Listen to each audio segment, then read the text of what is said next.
যা যা বলে দে, তোর বাপ এসেছে ভাই, হাউসফুল দিয়েছে। বাপ তো সবার আগে হাউসফুল দিয়েছে।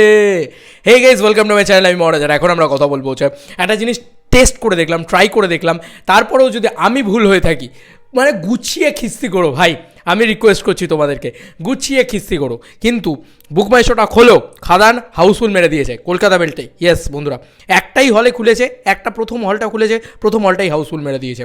এবার এটা আমি দেখতে পাচ্ছি। এবার অনেকেই বলতে পারে দিস ইজ দ্য গ্লিচ, কিন্তু আমি আমার মতন করে একটা যুক্তি দিচ্ছি। এবার যদি সেটা খাটে তো ভালো, যদি সেটা না খাটে, যদি সত্যিই হয় যে এটা গ্লিচ, তাহলে আমি আমার আমাকে যদি খিস্তি করো আমি মাথা পেতে নেবো। বুক ইয়োর টিকিটস, ঠিক আছে। উমা টকিজ বাকরাহাট খুলেছে, ঠিক আছে। এবার ভালো করে লক্ষ্য করে দেখো, এখানে কিন্তু উমা টকিজ বকরাহাট যেটা খুলেছে, এটা দেখো এই যে কালারটা, মানে এই যে 10টার শো, সকাল 10টার শো, এটা কিন্তু ইয়েলো কার্ড। এটা কিন্তু ইয়েলো কার্ড নেই। যদি ব্লক সিটসই হয় তাহলে এটাতেও ব্লক সিটস থাকার কথা, এটাতেও ব্লক সিটস থাকার কথা, তাই তো? দুটোতে তো সেমভাবে ব্লক সিটস থাকার কথা, তাই না? এবার এই হলগুলোতে তুমি দেখতে পাবে না, এগুলো তো মানে সিঙ্গল স্ক্রিনের আওতায় পড়ছে। উমা টকিজ বকরাহাট, বকরাহাট তো হ্যাঁ বকরাহাট, এই জায়গাটাতে এমনই একটা সিঙ্গল স্ক্রিন যেখানে তুমি দেখতে পাবে না যে এক্স্যাক্টলি মানে কোন জায়গায় সিটটা আমার পড়ছে, ঠিক আছে। তুমি টিকিটটা শুধু কাটতে পারবে। এবার একটা পয়েন্ট আসে, এই যে তুমি 3:45 শোটা দেখছো, এখানে দেখো 10:45 শো, সরি 10টার যে শোটা, সেটা দেখো এখানে লেখা রয়েছে অলমোস্ট ফুল, ঠিক আছে। এখানে লেখা রয়েছে অলমোস্ট ফুল, আর এটাই লেখা রয়েছে অ্যাভেলেবেল। 70 টাকার লোয়ার স্টল, মানে নিচে বসে দেখার টিকিট, সেটা 70 টাকা অ্যাভেলেবেল। আপার স্টল 110 টাকা, অলমোস্ট ফুল, এখানে কিন্তু লেখা রয়েছে।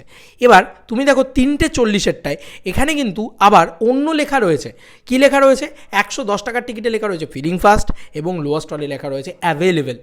তো এই অ্যাভেলেবেল আর ফিলিং ফাস্ট, আর এই যে আমি একদম তোমাদের সামনে স্ক্রিনশটটা তুলি, নাহলে মুশকিল হয়ে যাবে ভাই। এই যে স্ক্রিনশটটা তুলে নিলাম তোমাদের সামনে, যে এখানে কিন্তু একটাই আছে কি ফিলিং ফাস্ট, আর একটাই আছে অলমোস্ট ফুল। দুটোর মানে কিন্তু মিনিং কিন্তু আলাদা, ঠিক আছে। এবার তারপরেও বলছি this is the block seats হতে পারে, তাই উন্মাদনা করার এখনই কিছু নেই। তবে আমার মনে হচ্ছে যে যদি ব্লক সিটসই হতো তাহলে 3:40টাও ইয়েলো কার্ড দেখাতো, 10টার শোটাও ইয়েলো কার্ড দেখাতো, কিন্তু সেটা দেখাচ্ছে না।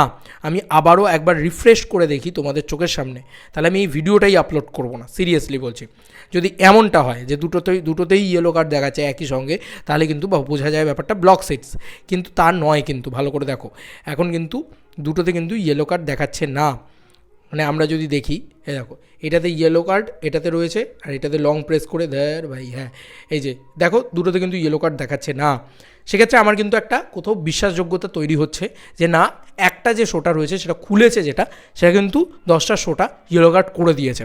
এবার বাকিটা উমা টকিজ বকরাহাট, তোমরা জানো, তোমরা বলবে যে এটা শোটা সত্যিই হাউসফুল করেছে, কী করেছে না করেছে। বাট এটা সত্যি কথা বলছি, যদি সত্যি হয় খুব সেলিব্রেশনের মোমেন্ট ভাই। একটা হল খুলছে, একটা হল হাউসফুল করে দিচ্ছে। তবে আমি এখনও অবধি তোমাদেরকে বলছি, আমি একটা ভিডিও বানিয়েছি যে অ্যাডভান্স বুকিং ঠিকঠাকভাবে খুলছে না কেন, সেটাকে নিয়ে একটা ভিডিও বানিয়েছি, সেটা আমি আলাদা করে পোস্ট করব পরবর্তীতে। আগেই মানে শ্যুট করা হয়ে গেছে, বাট কিছু করার নেই, এই খবরটা চলে এসেছে। তবে বলে রাখি, খাদান কিন্তু বিগেস্ট ওপেনিং মারতে চলেছে, ওপেনিং ডে বিগেস্ট মারতে চলেছে, এটা আমার বিশ্বাস। কোথাও গিয়ে তোমাদের কার কি মতামত, এন্টার ভিডিওটাকে নিয়ে জানিও কমেন্ট সেকশনে। চলো বন্ধুরা, নতুন কোনো ভিডিওতে দেখা হবে, ভাই।